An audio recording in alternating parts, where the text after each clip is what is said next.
Hello, everyone. Welcome to another AskTheTrainer live stream. And my name is Jonas, and right next to me is my friend Noseman. So, Hello. welcome. How are you doing, man? I'm good. I'm good. Yeah, I'm Good. looking at some stuff, and this is a very festive episode. It's the last for 2023, if I'm not That's mistaken. true. That's why we are having some sort of a special, and we're going to show some exciting things, things that you asked for in the last during the last sessions, but also you may have noticed that there was a release of Cinema 4D this week. So a new version is out, Cinema 4D 2024.2, and we're also going to cover a few things there as well. So what I want to do first is to take care a little bit of the housekeeping, as always. So here you see the Maxon events page. Just go to the Maxon website, news, events, and here you will find out more about all the events that we are attending and hosting ourselves. These are live events and live streams. Then, just in case you want to catch up or you just want to explore all the stuff that we recorded during the last year and the previous years, it's a ton of hours of training Yes.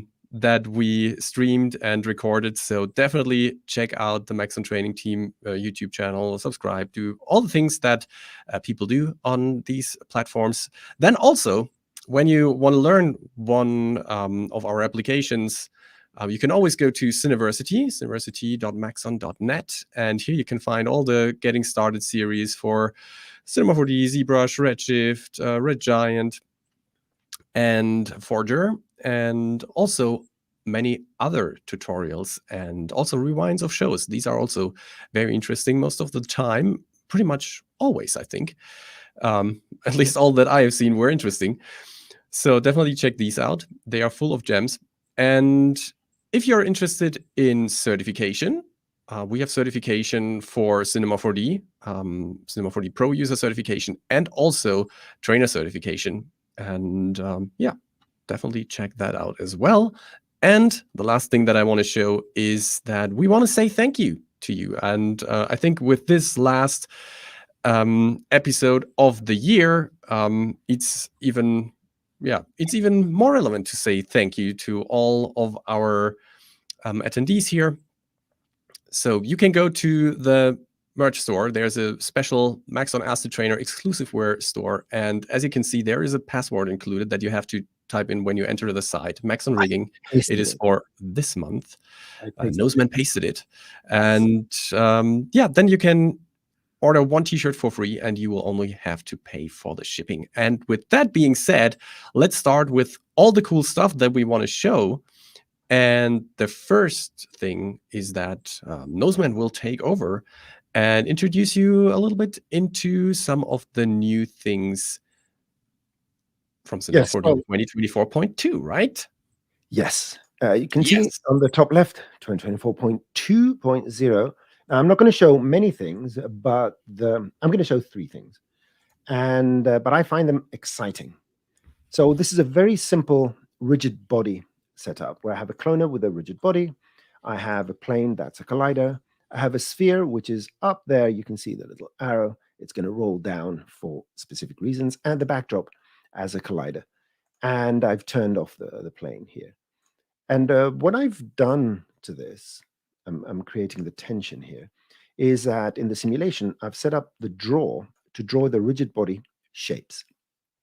And this is tied to a new parameter in the rigid bodies called deactivation.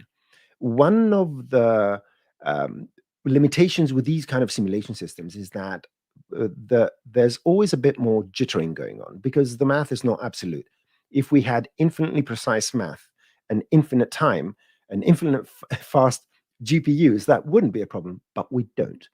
So the number rounding always causes a bit of jitter. But now the deactivation allows you to deactivate the rigid bodies under certain thresholds of movement, 9 centimeters per second, for example, or 20 degrees per second, and go to sleep.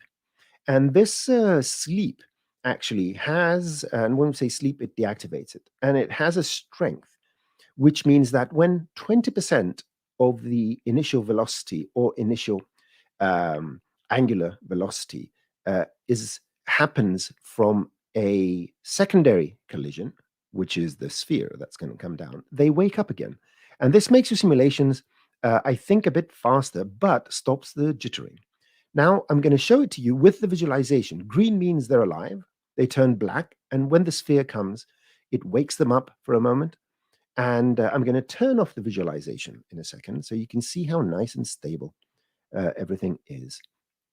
So I can even stop the sphere from falling, and you will see that they're going to fall, they're going to crash, and you're going to see that then they're going to go to sleep. Fantastic. No jittering. It's gone. Just like that. And if something hits them, they will wake up. Wakey, wakey. There you go. So just like that, a developer snapped their fingers a few times on the keyboard, that is. And now we have much more stable simulations. So that's number one. Yeah, that's a very cool one. Super, super useful. Oh, yeah. The quality of the rigid body simulations with this is a totally different level, because it's always that little jittering, the jumping around that causes simulations not to look that good. No more. Now there's another thing. No more. In the cloth tag, we have damping. Now, we all know, if you don't, you have to watch this university tutorial about cloth.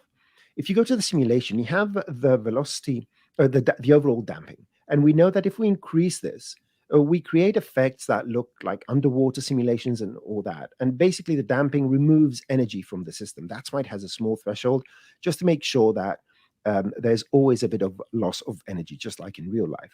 Now, we can actually go per tag, and we have damping. That's it. And what I've done here, I thought I'd push it a bit, because you can control it also using a vertex map. And you can set the maximum strength and the minimum strength. And I've created a vertex map here with a couple of fields on a plane primitive, which means that the damping is going to affect different parts of the cloth in a different way. And look how this works. Look at that. Because there's more damping where it's white, it gets less affected by gravity, because the gravity's force gets dampened. So the ability to art direct things now is again on a different level. It sounds simple, but this extra level of control will be a game changer for anyone that's trying to do very controlled cloth simulations. And the concepts are very simple. You just play with the numbers, create a field if you want to, and that's just about it. And now it's per tag. Isn't that fantastic? Now, that's also very cool. Yeah, it is. And just to let you know, the rigid bodies have the damping as well if you wish to use it. So that's fantastic. And yeah, I don't think there are any questions about this. First, you need to play around with it and tell us what you think. The third thing I'm going to talk about today, because my presentation is going to be very short, and I'm just babbling along to make it a bit longer, is that as of 2024.2, we have a new version of Redshift, and that version is 3.5.22. And one of the new additions is substance support. So what does that mean? If you have access to substances, and this is directly from the Adobe Substance website, there are some free and there are some that come with your account, but there are quite a lot of these free. You just download them, right? You don't have to do anything else. You don't have to install any plugins. You don't have to worry about things. And you put them in a folder. If you want to, you can put them on your desktop. You can put them in another folder, which is inside a folder. And then all you have to do is take the substance from here and say, let's bring in the Monstera, and drag it in your material manager. And just like that, you have automatically, what you see here is what the plugin does. It takes the outputs of the substance and it links it with the appropriate channels in your a Redshift standard material, and we have beautiful textures, just like that. Now, for anyone that doesn't know, I'm going to give you the 1-minute overview of what substances are and what they can do for you. These are created using Substance Designer or Substance Painter.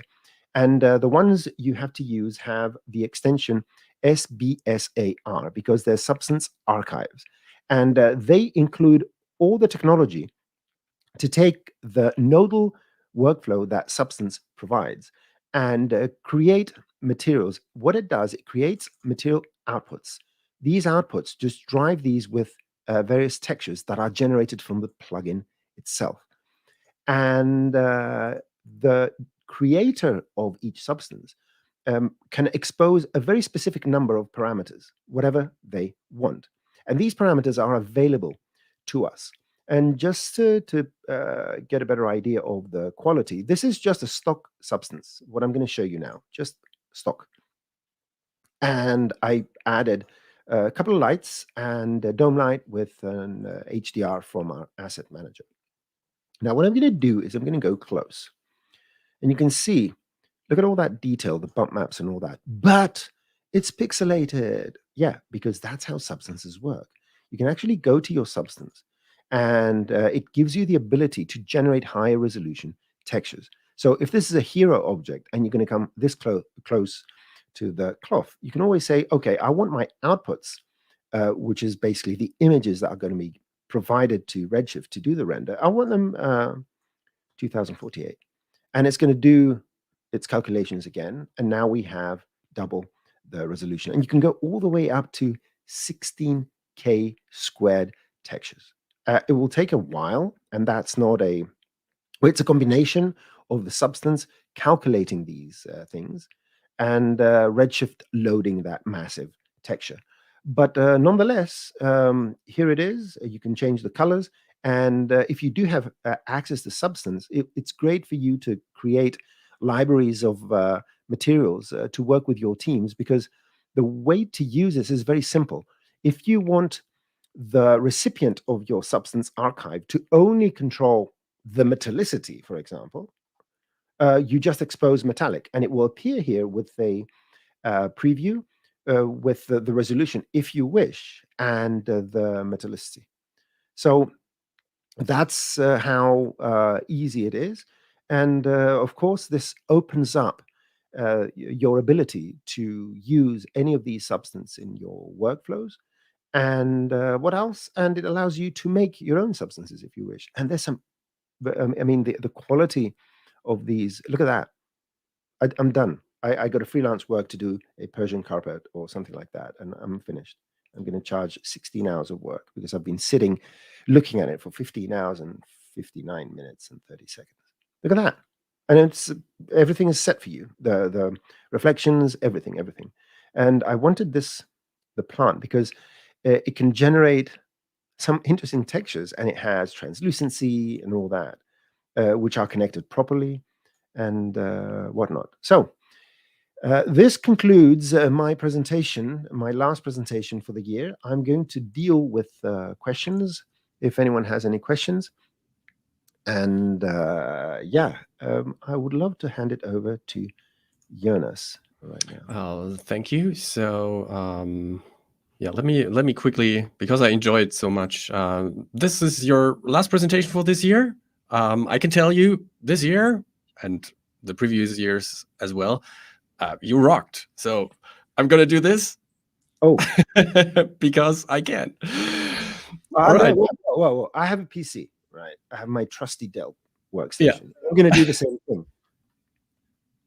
See, I can do that. Lights. I can turn off the light. So okay, mine is more performance, right? I'm doing art. I'm doing performative art. You're doing, I don't know, the equivalent of AI. Fancy stuff. There you go. Fancy stuff. So let me share my screen. So I'm gonna show you two things. So so as you might know, at the moment, this month we have. Well, it's not your last presentation. You're gonna be on Monday for demystifying post-production. Right? Yes. Oh, we forgot that. Now all the praise that. Oh God, shouldn't have done that. However, Yeah, we have this exciting mechanical rigging series going on at the moment. And there was one question that we had about how to create gear setups. And I created a pretty cool gear setup that is super flexible. And you can see that all of the gears are working, do you say hand in hand or teeth in teeth or something? I don't know. I think you know what I mean. So everything is just working, and it's super simple to set this up once you made the more advanced basic setup. But I will dive into that and explain everything to you. It's absolutely no witchcraft. The other thing that I want to show, and I want to start with that, is about another question that we got last time when we two were on AskTheTrainer, like 3 weeks ago, I think. And that was a question about, do we have a procedural edge to spline inside of Cinema 4D? And the first answer to that was, well, no. And we tried around a little bit and tried to find a solution using C nodes. But then I had to leave early because I had to catch a train. And on my way to the train station, I was like, man, I think I know the answer now, and it's super simple. So what I created is this. So I have this torus here, and as you can see already, we have, well, you saw the selection earlier, and it's creating an edge to spline, and it is procedural. So I have the selection here. It will even select the selection once I use selection. I can even activate the use of fields here, and I can do all of this magic and everything with Cinema 4D native tools. So let's have a look at this. I can even add a displacer here and set this to noise and maybe scale this up a little bit. And let's also bring up the animation speed. And when I press play, you can see it's totally reacting to everything. And so this is not a C node setup.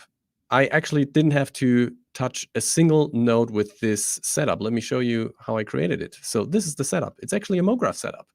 So let me show you from scratch how I created this. It all starts with an object that we want to use. And I'm just going to use the torus again. And I'm going to bring up the segments a little bit. So here we go. This is the torus that I'm going to use. And just for the sake of it, let's make it editable and go to edge mode. And I'm going to, just paint a selection here and a selection there. And we're going to press the V key to bring up the global menu. And I'm going to go down to store selection. And this is going to be my edge selection so that we can use that as well. All right. We have a torus with an edge selection. Not super fancy, but this is our starting point. So what we want to do is actually to have a spline on each of these edges. And there's actually a super simple way of doing that.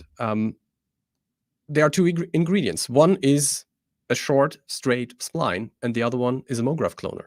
So let me go to this menu here and choose an end side. And let me reduce the radius to something like 1. Or maybe let me go with 10 so you can see something here. And let me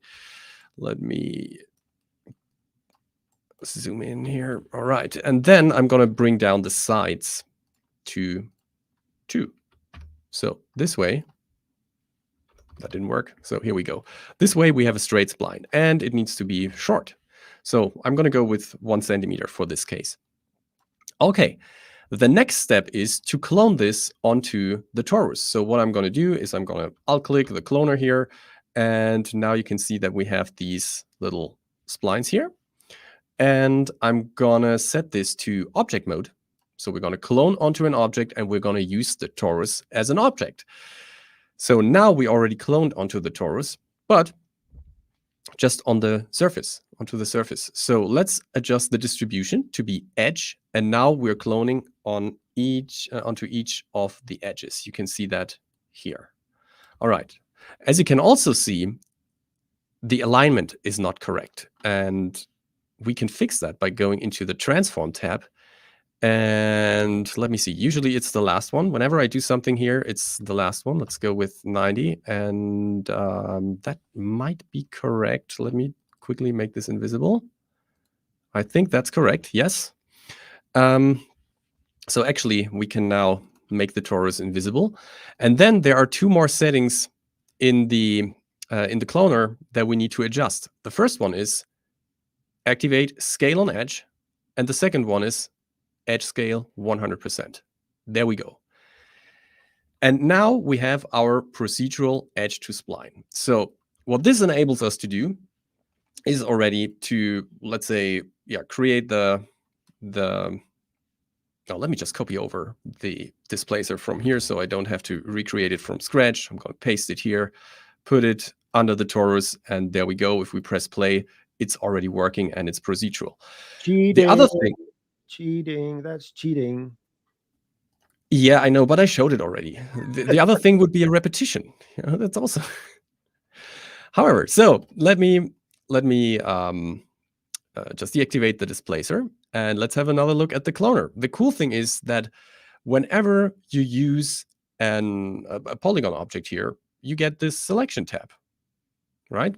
Well, not tab, selection input field. And it's already set to enable. So what I can do here is I can just drag and drop in the edge selection, and suddenly I have this restricted onto the edge selection that I made before. It's not the nicest one, but this is how it works. Okay, and then there is the other thing with the field support. So what you can do to allow for field support is, of course, you need to set this up somehow. And the way I like to do that is by using a field first, right? I'm going to use a field. Let's go with the spherical field again. And I'm going to place that here. And I'm going to use the spherical field in two effectors. In the end, I want to have one interface that I can use to add whatever field I want. And if I want to use this field in two effectors, for example, I don't manually want to add it to the first effector first and then the second effector after that. So what I'm going to do is I'm going to create a group field. Where do we have the group field? Here we go. And in that group field, I'm going to read the spherical field. So right now, these two are 100% identical in terms of the weight. So this group field is just reading the spherical field, but I can add other fields as well. And now I'm going to create the plane effector. And this first one is going to be our plane effector to hide all the splines that are outside of the field. So what I'm going to do is I'm going to go to fields and I'm going to bring in our group field. Let me just put the group field here so that I can see better what I'm doing. All right, nothing is happening right now because the group field has not been assigned to the, oh yes, it has been assigned, but the thing that needs to happen here is, let me see, plane effector. Well, actually that should have an effect already. Let me go to visibility. Let me see. There is something going on. Fields, group field. That should actually work. Let me just go with the spherical field first. So, oh, did I really? Okay, I forgot to assign the effector to the cloner. I didn't have the cloner selected when I created the field, when I created the effector. So I'm gonna apply this effector to the MoGraph cloner here. And now I need to correct what I changed here. So here we don't need the spherical field, but the group field. So now you can see that something is happening. We have some colorization going on. All right. So what do we actually want to do here? So using the plane effector, I'm going to control the visibility. And this is already working, but as you can see, these splines are cut off somewhere here in the middle between the center line, or the 100% weight line, and the 0% weight line here. So what I'm going to do is, in the plane height, I'm going to go to the Fields tab, and here I'm going to add a curves adjustment layer or modifier layer. And I'm going to set this to Spline presets linear. And then I'm going to move this one in here all the way to the left. And this way I make sure that everything that is inside of this field now, and I can move that around, will be just there. And everything outside will not be there. The reason why I'm doing this is that sometimes when you do effects with splines and you want to render them with hair, for example, then what happens is, if you scale down a spline to just 0, you will still get a little dot from the 0% scaled spline. So I'm going to create another effector, another plane effector. This time I have the cloner selected. Learn from your mistakes. So here we go. And this one is for scale. All right, again, first of all, I'm going to set up the effector here under parameters. Let's untick position. Let's go to scale and uniform scale. And then I'm going to bring it down to -1. So now you can see these little dots. This is what I wanted to avoid outside of the field. That's why I'm using 2 effectors here. All right. Good. I need a field. So let's bring in the group field as well. So now we're using the same field here. And in this case, we just need to invert. So this is now what we want. We don't need the color. Let me just, is it in here? Yeah, there we go. So now what I can do is I can move around this one field and it's all working. And if I want to add another field, I just select the group field. And let's say I want to add another spherical field. I can just have it here and it will automatically be applied to both effectors because I'm using the group field and referencing the group field in both effectors. And this is basically the whole setup.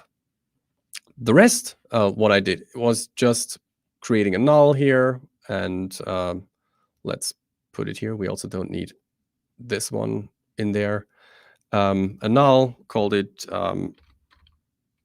edge to spline, made these a child of this, and yeah, you can change the icon and whatnot, and then you just go to the asset browser, you open it up, and if you want to save this as a preset, you just drag and drop it over, and yeah, then save it as a preset. I already saved mine here because I created the interface, and yeah, but that's basically the whole setup. And I think it's really powerful, and it's also easy to set up. You don't need a single node and everything. Yeah, and it works. Unlike the other setup that I want to show. Are there any questions on this one so far?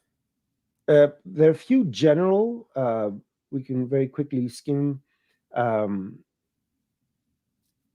There's one that says, a rule of thumb when you use simulation or the old bullet physics, since we have rigid bodies.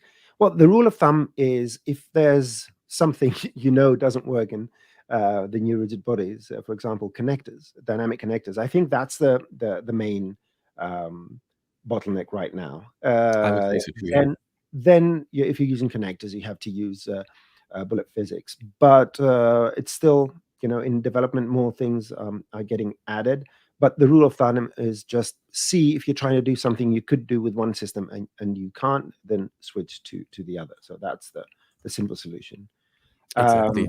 In general, I would recommend to go with the simulation tags with these ones here. because they can simulate on the GPU, they are faster. But as Noseman said already, if you get into a situation where something doesn't work, where this worked in Bullet, then use Bullet. The other advantage of the simulation tags here, of course, is that they interact with each other.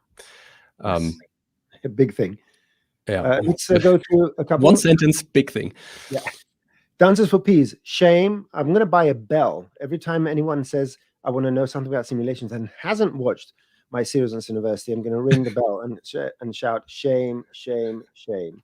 Okay. And if you have specific questions after you watch the tutorial, you let us know and we will help you.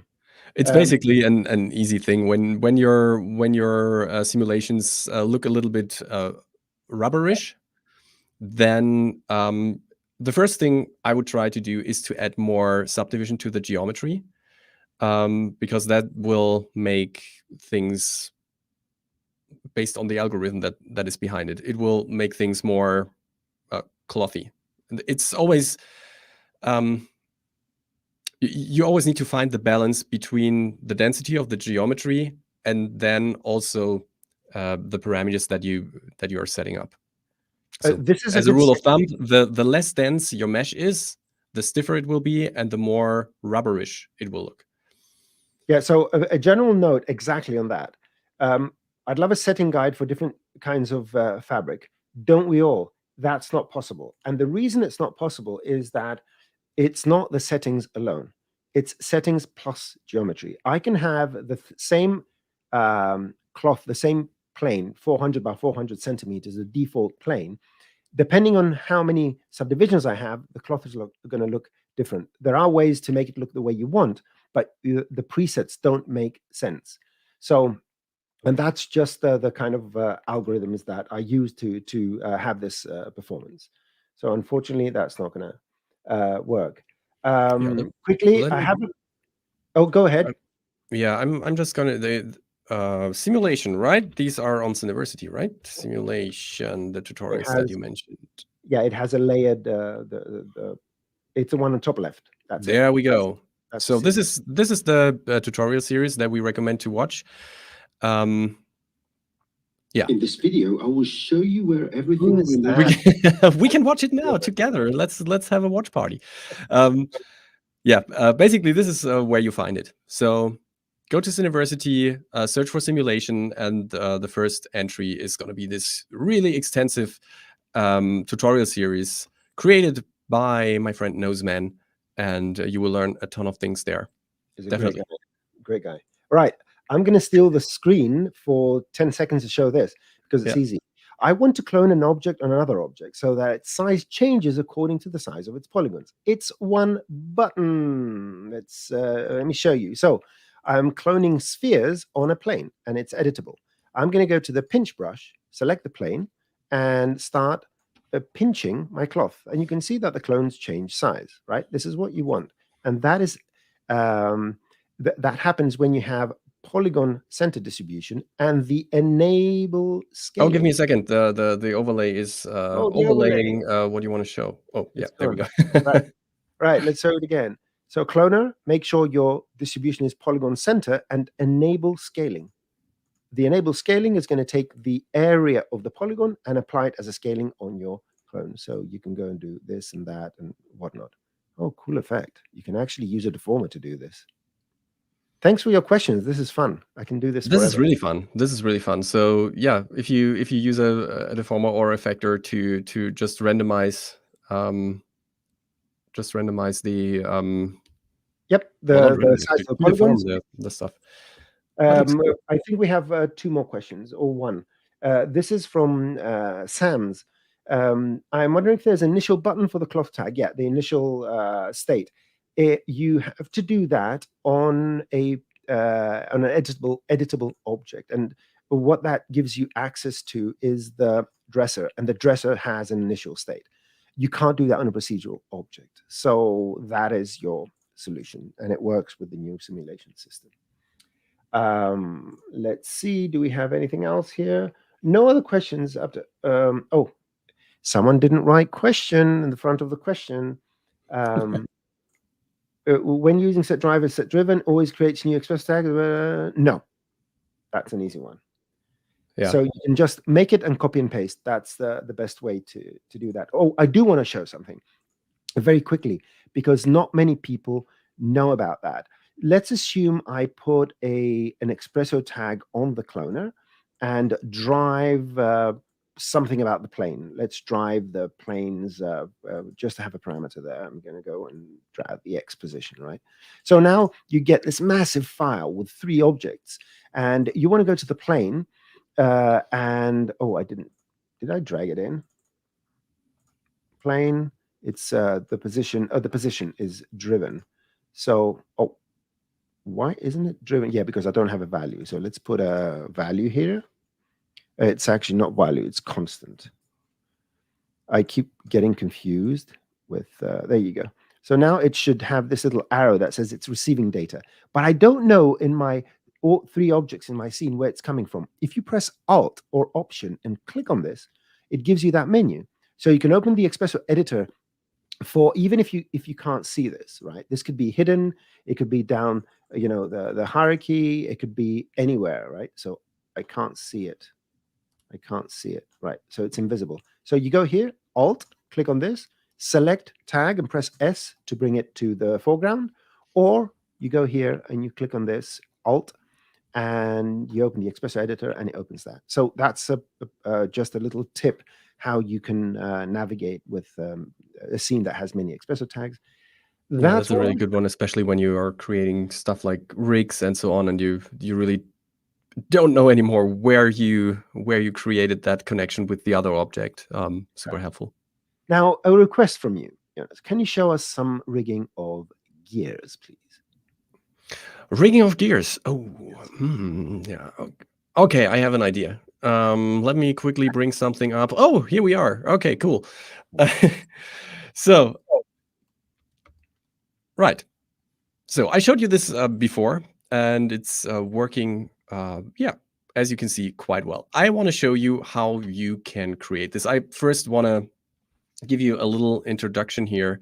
And let me make sure that I have this window here on my other screen. Okay.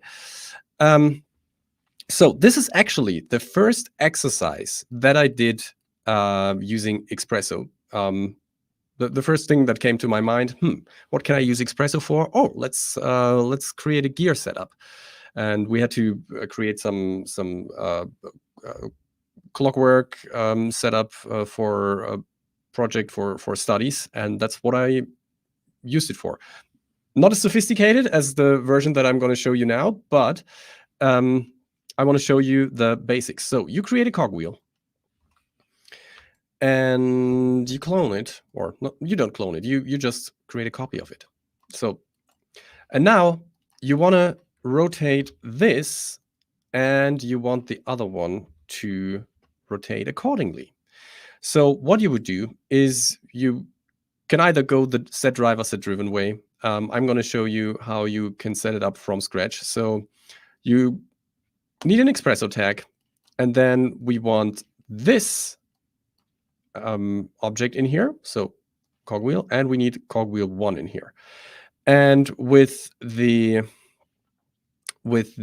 rotation of the first one, the banking it is, we want to drive the banking of this one, right? And if we draw a direct connection, we already connected the two, but surprise, if let me make this smaller. If I rotate this one, the other one will of course go into the same direction. So what we need to do is we need to invert this somehow. We can use the range mapper for that. I usually use a node that is called Invert, because it doesn't have all the settings that I don't need in this case, like so. And well, actually, it's not Invert. Actually, it's Negate. So we're not going to invert the thing. We're going to negate it. Negation means whatever is coming in with a positive value will become a negative value on the output side. And now you can see I rotate one side, and it will already do the right thing with the other side. Now, what happens if I want this to be more procedural? Let's say we want to go to the teeth here and say, okay, let's reduce the teeth of this one here to 10, right? If I now rotate this first one, you can see that this doesn't work anymore because both are rotating at the same ratio. But because we have half of the teeth on the right cogwheel, we actually want it to rotate twice as fast. And the way you can set this up is by creating another node here for the cogwheel 1. And what we're going to read from both cogwheels here is the count of teeth. So let's put these onto the output side. And here I'm also going to put in the count of teeth. And all we need to do is we need to add a node that can be found under XPresso, calculate, math. And we need to set this to divide. Now, let's think about this. This one has 20 teeth. This one has 10 teeth. So what do we need to do? How do we need to set this up to get an output value of 2 that we can then multiply with this? We need to use this cogwheel's teeth as the first input and divide this by the second cogwheel's teeth count. And then we have the correct ratio. If I search for a result here, let me go here. You can see that the result will be 2. And we need to multiply this with this result that we get from the negate. So I'm just going to create a duplicate by holding down Control of the divide or math node. I'm going to set it to multiply this time. And I want to multiply the output of the negate with the output of the divide and then pipe that into the rotation here. And now we already have the correct ratio. And the other thing that we can do now is we are super flexible with this setup now because we can go to, let's say, 30 on this one, and we can go to, let's say, 15 on this one. Oh, maybe that's the same ratio. That would be bad. Let's go with 7, right? So now I put this here, and still I can rotate this first one, and it will just work, right? So this is the base or the foundation of what I'm going to show you next. The bad part about the way how I set this up is that it actually needs more manual adjustment later on. So what I'm going to do in a new file is I'm going to set this up from scratch, but in a way more sophisticated way. So I want a control object where I have a slider that I can use to just drive the whole the whole clockwork, the whole gear setup. I want I need to set up the teeth on a cogwheel basis. I need to set up the direction of a cogwheel, and I need to maybe add a little bit of a rotation offset so that I can force a match depending on the position of the cogwheels in relation to each other. So what I'm going to do is I'm going to create another cogwheel here. And I'm going to throw that into an extrude. The reason why I'm doing this on the cogwheel basis is it's actually a very important one. So when you, and I'm going to put that into another null, and this is going to be my gear. So the reason why I want to have the extrude on the per cogwheel basis is that when I rotate this, this is a fixed setup, right? If I have many cogwheels as children of one extrude, it has to recalculate the extrude at every single frame, and this will slow down the setup dramatically, especially when you have a setup with like 10 and more cogwheels. You will notice that already when you have 5 cogwheels in there. So it does make a difference. The extrude needs to be in every single gear to make this really performant. All right. So now the next thing I want to do, just for the sake of making this more trackable, what we're doing is I'm going to make this, I'm going to create a little cylinder here so that we can see where in the rotation we are. I'm going to make this a child of the gear as well, and maybe add some fillet for this one. And let's also create some caps for the cogwheel. So there we go. So this is our setup for one gear. These are all the objects that we need. Now, the next thing I'm going to do is I'm going to add, well, we can actually do this using a UserData tag, which is a tag that is only there for carrying user data. And usually when I create bigger setups, I prefer having a UserData tag over having the user data on the object itself, because whenever you select it, it will be selected, right? Of course. But that also means that if the setup is pretty big, that sometimes the selection makes the viewport performance a little bit slower. When you do the same thing on a tag, you don't select the whole thing, and there won't be like a highlight in the viewport and so on, so things will be faster. So I do that. I create a UserData tag, and then I'm going to create some user data. In case you never did that before, this is super helpful. I'm going to add user data, and this is going to bring up the manage user data thing. So as I said, what we need is the count of teeth. So I want to control that here on the most upper object. And this is going to be an integer. Integers are full numbers like 1, 2, 3, 4, 5, and so on. So I'm going to set this to 20 because that's the default value. Then I'm going to add some more data. The second one is just going to be our reverse direction checkbox. I said checkbox. A checkbox is a Boolean. So whenever you want to get a checkbox, you need a Boolean. A Boolean is a value that is true, false, 0, 1, dead, alive, pretty much. So the last one that I'm going to add, user data, add data. So here we go, is the offset. Well, let's call it rotation offset. Rotation offset. And I'm going to set this to, yeah, float is okay. I want a float slider as the interface. And I want the unit to be degree. And I'm going to set this, the value range from, let's go with -30 to 30. Something like that. So that we can correct the rotation of the whole thing a little bit. So this is the user interface, and now we have that here under user data, right? So we can play with that. And now is the time where we set up the first thing using XPresso. So I'm gonna add another XPresso tag. Well, in this scene it's the first one, but another one because I created one earlier.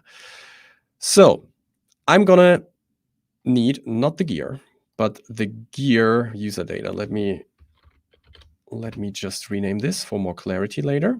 So I have the gear user data. If you control double click a node in here, it will be bigger and you will see all the text in here. So what I need from the user data tag is the count of teeth.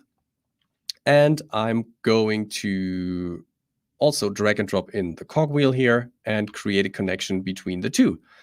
From the cogwheel, I also need the teeth. And this is just a convenience thing so that I don't always have to go through the hierarchy, but that I can change that on the top level basis. So if we connect these two, I can close that. I can select this tag here. And whenever I adjust the count of teeth, it will have an effect. All right. So now we need another object. And this is going to be our gear setup object, and it also needs some user data. So let me add the user data tag again. And in here, we're going to add user data, And in this case, I'm also going to, well, let's stay with %. This is our progress.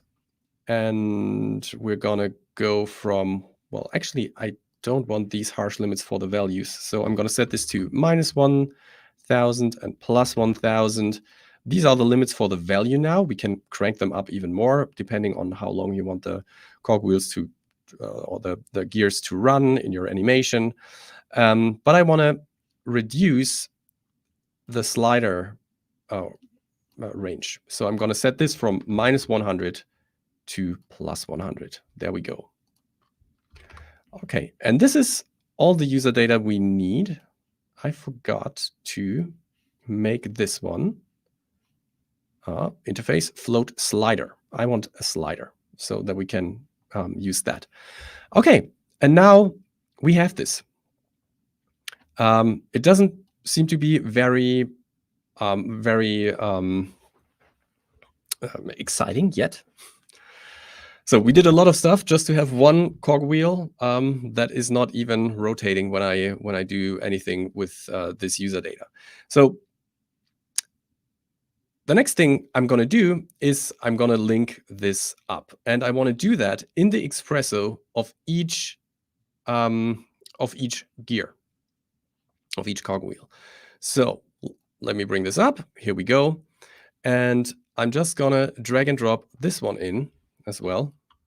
So now we have a distinction between the gear user data, and let's also rename this one just to be more safe with the naming. Set up user data. There we go. And what we need here is the progress, of course. So let me go to user data and bring in the progress. So with that progress, with these two inputs, we can drive any output that, or we can drive any other object that we want. Did I say inputs? I mean, with these outputs, with the outputs of these nodes, we can drive anything that we need. So here it starts to, here we get into the sophisticated area. Right, so I want this gear to be in here. And what I want to drive from that gear is the banking. So let me put that in here. Again, I control double click the node. And what I can do now is I can create a range mapper, for example, and say that a value from 0 to 100% will result in a rotation from 0 to 360 degrees. So let me create the range mapper. It is under XPresso, calculate range mapper. And then in here, I'm going to set the input range to % and the output range to degrees. So we're going to go from 0, 100 to 0, 360. Perfect. That's exactly what I want. I'm going to wire this up, and now we can rotate this whole thing. And as you can see, if I'm at 100%, it's exactly one rotation. Now, here's a little trick that I want to show you when you set up these things. We're going to use the slider a lot to check our setup. So what I'm going to do is I'm going to hit this little button here, and this will create a copy of the attributes manager and lock it. And the cool thing now is that I can place that here on the left side, on the right side. And now I can set up the parameters of each and every other object, but I can still check if it works using this parameter of the other object. Okay, so what's next? Let's set this up even more. And I'm going to create a second gear so that we can control or have a look at what we are doing. So I'm going to do the same thing as before. And I'm going to give you a heads up. We're going to overrun a little bit. And by a little bit, I mean around 30 minutes. So I hope you're enjoying it. And yeah, so the first thing that I want to set up is, of course, the invert direction. So from the gear user data, I just need more of that. So I need the reverse direction and I need the rotation offset. So let me just drag and drop these in here. like so. Again, I control double click and I make it even bigger. All right, so this is looking good. So what I want to do, reverse direction, is I want to make sure that I can reverse this thing. So the reverse direction will give us a 0 or a 1. So what we actually want to do is we want to create a negate again. And then in here, you can see that if I wire this up and I play with my slider here, we have what we need, right? This is what we need. But I also want to be able to switch between this state and this state where it's going the other way around, because we might have many more gears here. So I need to switch between these two states. And there is a node for that under XPresso, logic, and it's called condition.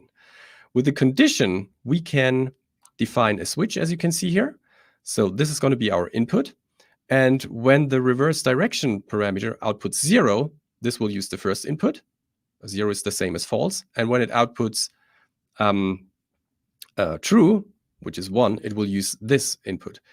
So we can actually use this input here and this, the output of the negate in this one.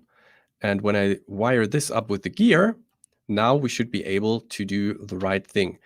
Okay, let's check that. Right now, they are rotating into the same direction. And if I tick that, you can see that it's working, right? So this is step 1. Okay, let me just make this a little bit smaller. And maybe we need to swap these two like so. I think this is going to end up in a way better setup in the end. So let's do it like so. Okay, we need a little bit more space here also. So let me make this smaller because we're going to add some things here. The next thing I want to add is the teeth data. We need the teeth, and we need to set it up in a way that it just works. So we're going to use the teeth output here, and again divide it. We need the math node for it. So here we go. This is the math node. Set it to divide. And then again, we need to think. So this is the one. This one here is the reason why I want this to be on a per gear level, because what I want to do is I want to set a constant here for one of the values. As I said earlier, if we want to bring down the size or the teeth count to 10, it needs to do twice the rotation. So we need one value that is the comparison value or the base value for all the gears that we have. And I'm just going to set this to 20 now, because 20 is the default value for a cogwheel in Cinema 4D. And then I'm going to divide the 20 by the other one. And that means that if I now bring down the count to 10, there's the potential that it will rotate twice as fast. So what we need to do with that result is we need to multiply it into this connection here. So let me create a duplicate of this again. Let's set this to multiply, and I'm gonna multiply the output here with the output of the condition, and then use that for the gear. So at the moment, so this should still work, right? Good. But now if I go here, I can just adjust the count of teeth, and you can see that the right one is rotating twice when I bring this to 100%. This is exactly what I need. So now we can bring this here, bring this over to here, and it will just work, right? And if we bring this up to 30 and we place it, let me undo this and use this handle instead, then it will still work. Okay, and the last thing that we need is an offset, because what happens if we don't have the freedom to really place a cogwheel here, but we need to place it here? That's mandatory. It's mandatory that it is exactly here.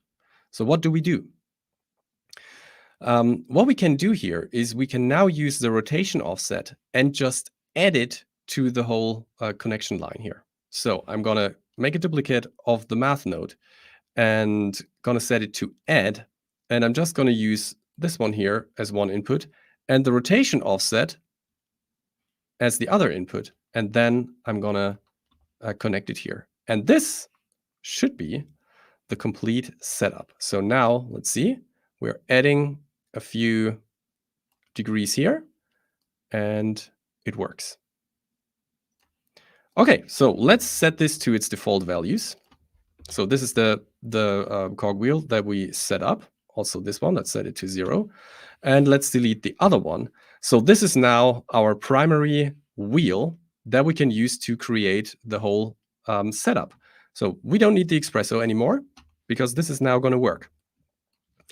So we set up one gear and yeah, it will just be fast to set this up now. So let me show you how you do this. Okay, I want another wheel here. All right, I'm going to need to set this to invert. Does it work? Yes, it does. I need another one with, let's say, 10 teeth, and it doesn't need to rotate, or it doesn't need to be inverted in the direction. That works as well. Cool. And this way I can set up the whole thing. I can now create a duplicate here. That will just work. But let me create another one. This time we have, let's say, 40. And we place it here somewhere. And this will not work exactly. It's the wrong direction. So let's invert it. And now this will work as well. The only bad thing here is that, of course, it cannot be perfect in these positions. So maybe it needs to be a little bit smaller, but also this can be set up. Yeah, this is looking better. I mean, it's not perfect here, but it will move perfectly. So it will rotate perfectly, right? And this is how you set up the whole thing. So if you think about it first and create it in a way that is very flexible, like here, then you totally will succeed doing that. And now I can go in here and maybe adjust the cogwheel spline. And let's say, okay, cool, I want some holes in this one. Maybe I need a bigger radius and also a bigger ring radius than for the next one. I mean, maybe not the small ones, but maybe this one. I want an inlay that is waves. And for the first one, I want an inlay that is spokes. There we go. And yeah, it's just working. All right, this is what I want to show. This is my answer to the question about a cogwheel setup. So this is another addition to the mechanical rigging series. And I think I was promising too much when I said we're going to overrun by 30 minutes because it was much faster. So yeah, I hope you liked that setup. Basically, one thing that I want to add is if you want to create textures for this, the best timing for creating the materials here is when you only have one gear. All right, now let me show you another thing. So let's just say, okay, we are happy with this one and we want to make this an asset. Everything we need to do is open up the asset browser. We drag and drop this one over, and I just removed the other ones from this group on purpose because I may want this to be set up every time like from scratch, more or less. If I don't want that, I can add the other gears as well. But now, if I just drag and drop this in here, gear setup, single, and I'm gonna add this to my database and so on. Let's hit OK. Now it will show up here.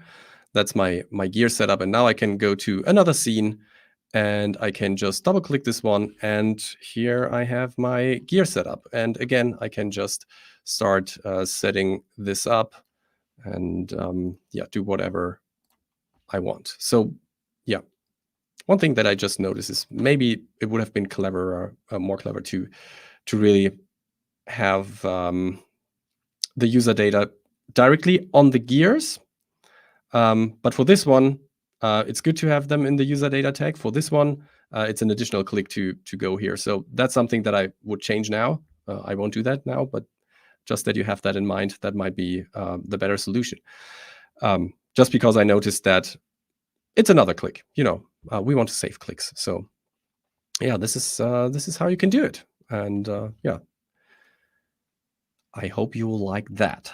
Do we have any more questions? Usual.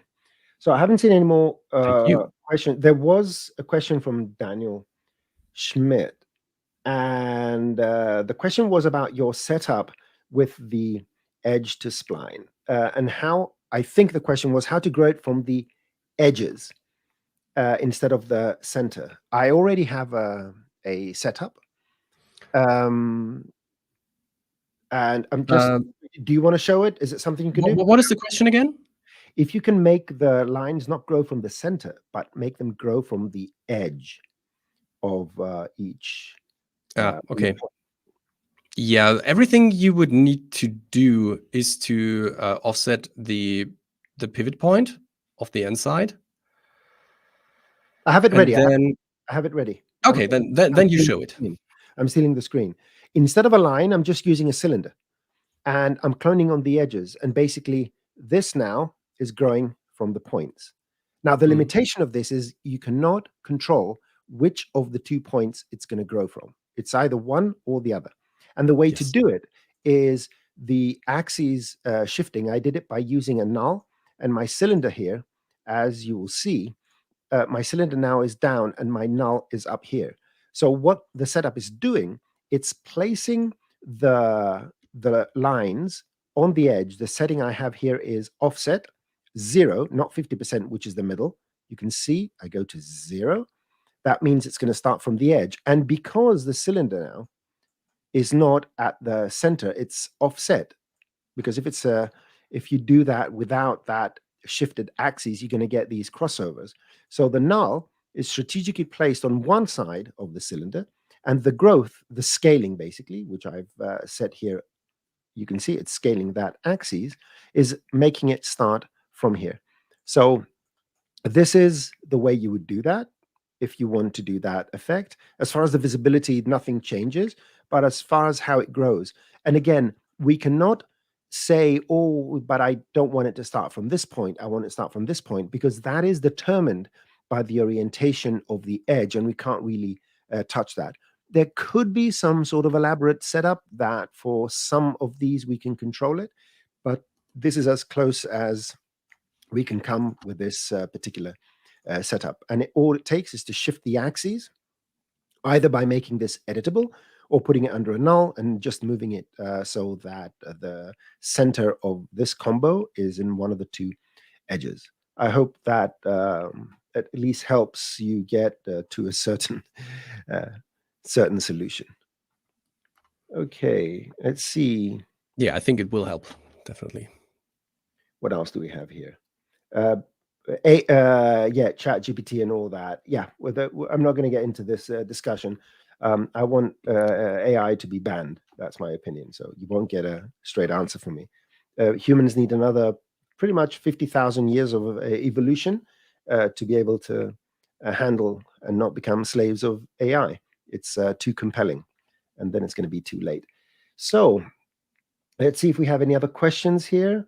Image of video properly. I don't know what this. So shader effect and shader field issue, not loading image or video properly. It'd be great to see if we can address this. I'm not aware of this. Onomatopoeia. That's the creation, the generation of names. Yeah. If you can DM me with a very simple example, I'll add the image and tell me what's not working. Are you aware of this, Jonas? No. No. No, I'm not. Yeah, I'm just going to me, bring up your social handle. hit me on Twixer, and you don't need to provide a scene. Just ask me the question, because I will forget. I can guarantee that. 100% forgetting guarantee here. So DM me, and at least I'll remind myself when I read my DMs. Yeah. I also have a social handle. I just added it to the banner. Everyone, do me a favor. This is outside of protocol.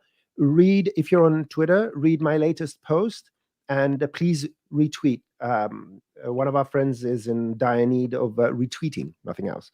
So read the post I said, and that is a very dear friend, an excellent colleague, and he had his account compromised. So if we can make a push and show that a lot of people know him, maybe there's a way to salvation. I understand how disturbing it is for an individual to be violated in that way from terrible people. Yeah. So all right. So yeah, I think we replied to all the questions, right? So well, we have others more generic. Another head. Are you talking about the, so the question, what is a command to add another head, for example, to animated character? You mean the character object? I haven't added 2 heads. I find it a bit too disturbing. Twitter, please DM me, and I'll see if I can sort that one out. X particles can emitter from down to up. We don't do Ahmed. We don't do X particles here. Sorry, I don't have it. That's a thing. I don't have it anymore. Me neither. Yeah, vanilla. All right, cool. So let me grab the screen back. We are in housekeeping land now again. Yeah.